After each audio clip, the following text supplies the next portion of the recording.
And but order four, and sometimes yet. Now that I have your attention, I just wanted to take a minute for a tribute to my dad. Um, this has been painful for us all, but I just wanted to be able to say something, and I didn't think that getting up in front of a bunch of people was going to be the easiest way to do that. So I made this little slideshow presentation, and I'm going to try to do my best to bumble my way through it. Um, Dad, I love you. Um, you're a wonderful teacher, veteran ski coach, historian, storyteller, comedian, friend to all, and loving father. Thank you so much for your introduction into skiing, and thank you for your love of skiing. This is how I remember you, with your flannel shirts and that silly little ski coach hat and your pipe. For anybody who doesn't know, the commentator on this is Jason Henderson, and I found just about the most awesome picture I could. Love the mullet. uh, Here's a picture of Dad, Karen, and Mom. We used to go to camping all the time. I think this one's down in the Camden area. We used to hop in the little camper that attached to that 1976 mustard yellow Datsun pickup, and away we'd go. Dad, you're a cute little kid, man. You can tell how happy you were and how much you loved that Moose River Valley. Thank you for having such a wonderful grandmother. Grammy Hope was extremely, is extremely special to us all, and I know how much she absolutely loved you and adored you, and vice versa. Everybody who doesn't know, this is a picture of his grandmother Grace, my great grandmother. Uh, Dad on the left with his little blonde curls, and Grace on the left, and on the right with her grandchildren. We got Aunt Sally and Uncle Billy. Dad's not wearing a shirt, of course, with those little overalls, but what a great time up there. Another picture of Grammy Hope holding baby Bob on the left hand side. In the middle is him getting a smooch from one of her friends, and then on the right hand side, jogging around the lawn on a little wooden horsey. I know you were very tight with your Jackman family. You and Uncle Billy were like brothers, and along with Sally and your little cousins, you absolutely loved and adored, and I'm so happy that you had a special tight knit family like that. More pictures of a cute little Bob with Billy on the right and Grammy in the middle. And Uncle Ed, who was a tremendous father figure to him early on, and on the right hand side, many dinners up at Auntie Reed's house uh, with McGrammy, Uncle Carol, and Sally, and Carolyn, and Cindy, and Uncle Ed, and Alan, and the crew. Many fond memories of those dinners. Thank you for your service. On the left hand side, picture 1971, drafted into the Vietnam Army in Alpha Company. Um, he told me the story of that night on the beach on the left hand side. They didn't really have much for a place to stay, so they just put up these makeshift tents. And I believe a monsoon came through, or a heavy downpour came through and kind of flooded where they were sleeping. And on the right hand side is with his American Legion folks as he served as commander. Valley High School. This is where we might have remembered him best. Upper Kennebec Valley Memorial Junior Senior High School, serving in high school, teaching 7th and 8th grade English, also Latin, later Upper Kennebec River Studies. Um, I gotta say, it was really strange having your dad as a parent, and any kid of a teacher probably would understand that. I found it especially strange because I saw this second half of my dad that I'd never seen before. Like, I don't think I recall him ever raising his voice until I got to the 7th grade, and he immediately started chewing out one of my friends, and I just couldn't believe it. When I got home, like, I talked to him and I'm like, "What are you doing? That was my friend." And he's like, "Well, they deserved it," you know. And And, they probably did. But, yeah, the only place I ever heard him raise his voice, and this is where he really was, he put on his comedic chops. His catchphrases, and but over four, and sometimes yet. um, Junctions. Why so many people my age, younger and older, know all the conjunctions? Well, it's because Dad was like, "How do I get through to these kids?" So I'm gonna just start screaming conjunction at them, at them to get it stuck in their head. So that's where "in but order four" and sometimes yet came from. Think snow. Having your teacher, ski coach around you all the time, and his love of weather. I never missed weather forecast. Especially love Kerry Kinsey on Channel 5 out of Bangor. He would love to come in and tell all of his students how much snow they were going to get dumped on, whether or not they were going to have a snow day, and how much, packed powder that they could expect at Baker coming up. Baroof! You can always picture him shouting that from time to time. Who knows where it came from? But I can, every time I hear this word or just think of it, I think of him throwing his dual arms up in up in the air with a little twist and yelling out "Baroof!" Finally, the last major catchphrase that I can think of is "Where are you from?" Dad loved everybody. He loved his family. He loved his friends, and he absolutely loved complete and random strangers. I don't know how many times we'd go to a new store. Maybe we'd be getting new tires at Sam's Club or something like that, and he would just spark up a conversation with anybody in his approximate area, and immediately open with "Where you're from."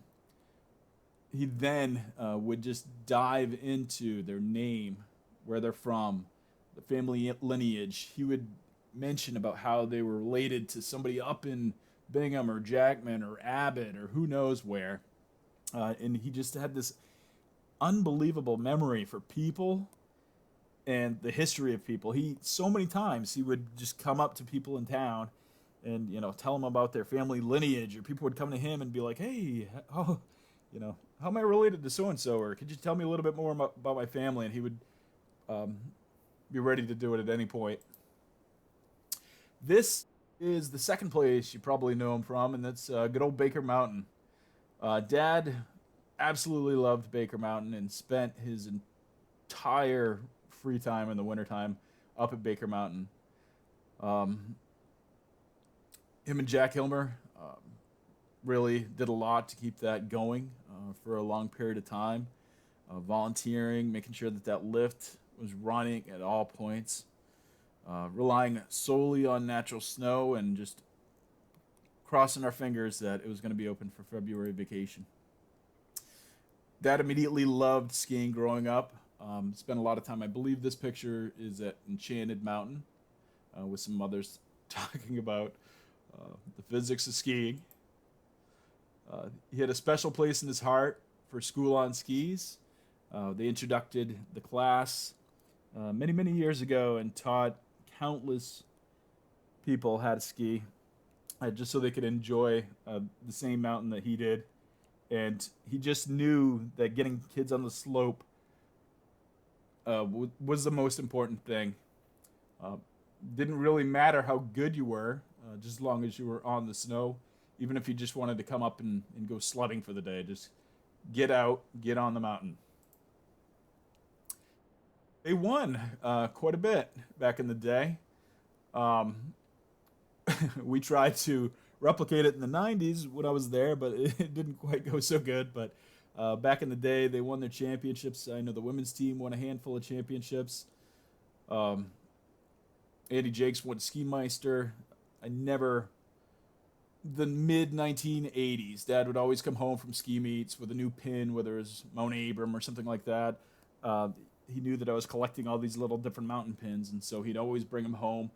And every single time, and probably 1985, if I got the date correctly, he'd tell me about Andy Jakes and how Andy Jakes won this race, and he won this race, and then he won Ski Meister.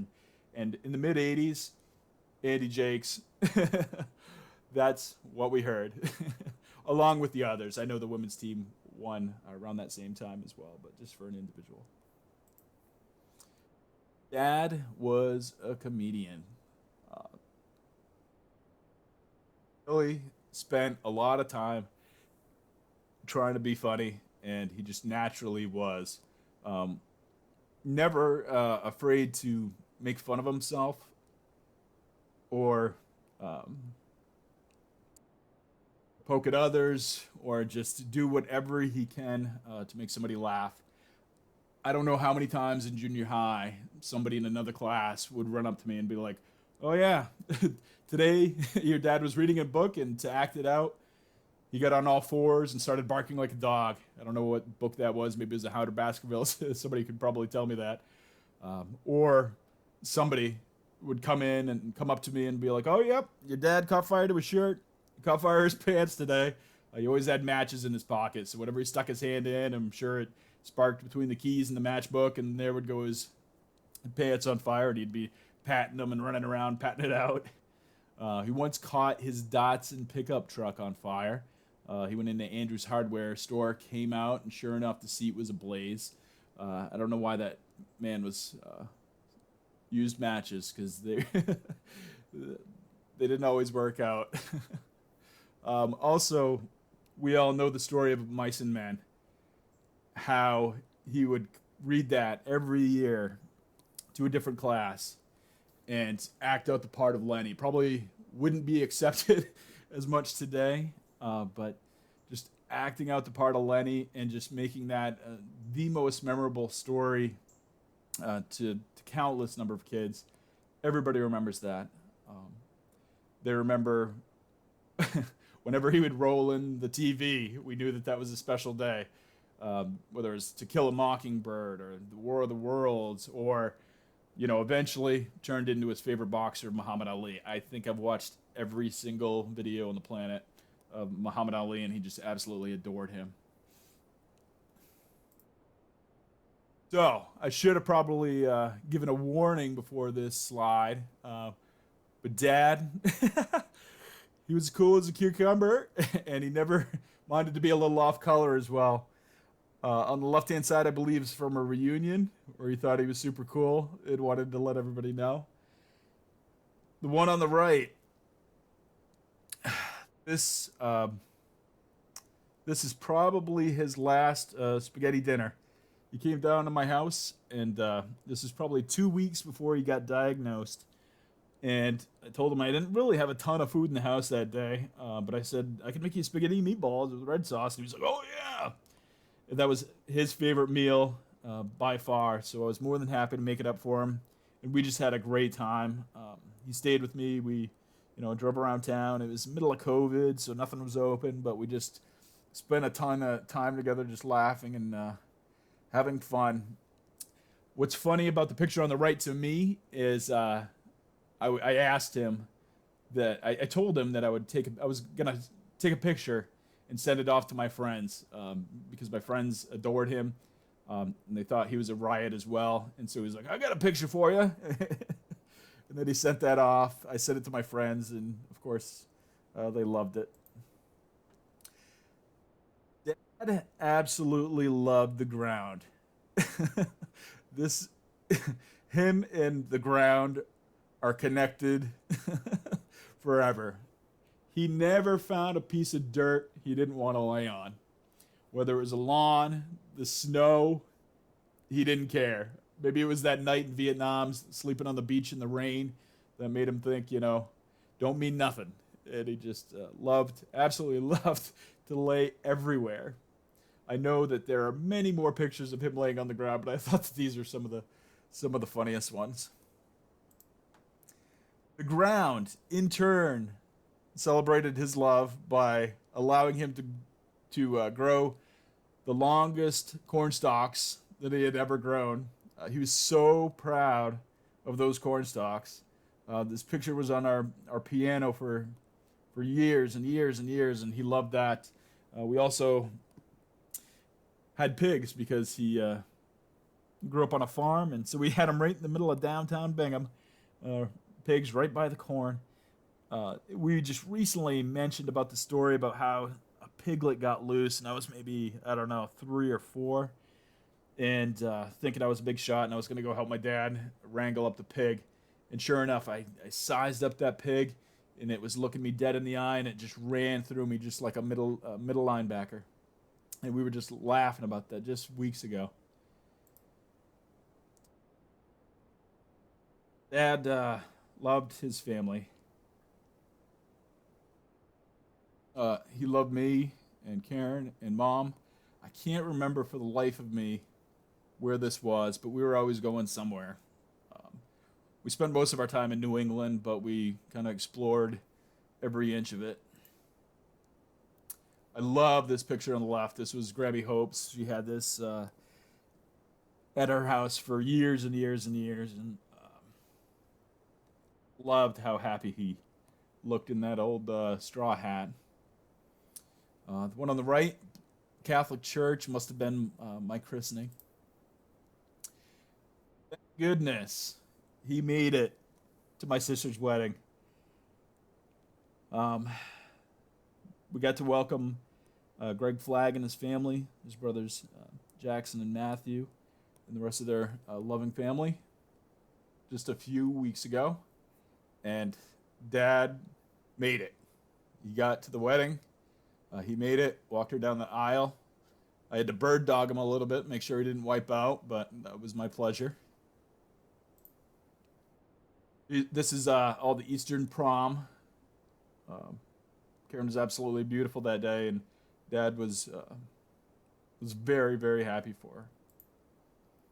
Kind of reminiscent of their wedding day way back in the day. We got his whole crew there, Grammy Hope and Grampy Babe. That was back down in Norwood, Massachusetts. Mom and Dad did like to go on quite a few adventures on their own. They both really enjoyed sailing. Spent a lot of time sailing and on the boats, and they enjoyed every boat ride they could. And Mom, you definitely have a boat ride coming soon in your future. Thank you, Dad. Thank you for uh, teaching my daughter Grace that being a goofball is awesome. This is a day at my house where, for whatever reason, Gracie decided to put a bag on her head and run around the house. And so Dad grabbed the closest bag he could find, and they just goofed around and palled around. And he absolutely loved that day. Down at the Landing restaurant, always willing to have fun with Grace. I think the reason why he was so endearing to most, and especially those in the high school and junior high, is just he was just a big goofy kid. He loved playing with dinosaurs. I loved it. Was pretty tight with Grace. This is we had a little mini family reunion on the right hand side up at Long Pond at Cindy and Alan's house, and got the whole extended family together, and we had the best time ever. Um, Dad couldn't wait to show him how to fish at the same places that I would fish when I was a kid, and the rest of the family. On the left hand side is Karen's wedding day. Me and Grace had one job, and that was to get Dad, keep him entertained, and get him to the wedding. So I like to be early, so I picked him up early, and we drove all around Portland. I showed him different places we lived, and then we went and parked on the East Prom. We were just giggling around and joking. We made it to the wedding on time and took the pictures, and thank you for that. He adored my daughter Grace. He always did this high pitched way of talking to Grace. He'd always be like, "Hi, Grace." And, on the left hand side is Black Mountain. Black Mountain is one of our favorite mountains besides Baker, of course. We spent a lot of time at Black Mountain. Dad went skiing with us, and some of the pictures that you guys have seen are that day with me and my sister and Grace and Dad go down the slopes at Black Mountain. Absolutely, he loved the fact that she was a skier. Random pictures. Dad and Peggy and Mom riding bikes. We have Uncle Billy, Aunt Sally, Auntie Ruth, up in their house in Jackman. I know how tight they were. Those four were so tight. Lower right hand corner, down east, Whitewater. Dad needed something to do in the summertime, so he drove bus for down east Whitewater. Um, he loved it. They called him Bingham Bob. He was always telling stories and joking around with everybody on the bus and the other guides. The picture there is when I was 10 years old, so it must have been 1988. Little did he know that he was going to plant the seed into me and my sister for our love of whitewater rafting. And thank you very much for that, Dad. Some other pictures, me with a goofball face and Dad adoring me, and another one on the right-hand side of Mom and Dad running down the train tracks. Most likely, if I had to guess, probably on the search for blueberries. Always on a blueberry search. Grampy Babe, Archibald on the left-hand side, along with Grammy Hope and Dad. Right-hand side was my sister's first communion. He's always glad to take a picture with his family and his kids. So this is wrapping up my tribute. Thank you for sitting through my 22 minutes here. And this is the chair on the right-hand side, his rocking chair that he always sat in the house, that was presented to him after he retired from teaching. 1,180 lives touched and counting, along with the catchphrase, Boof? I love you, Dad. I can't wait to see you again.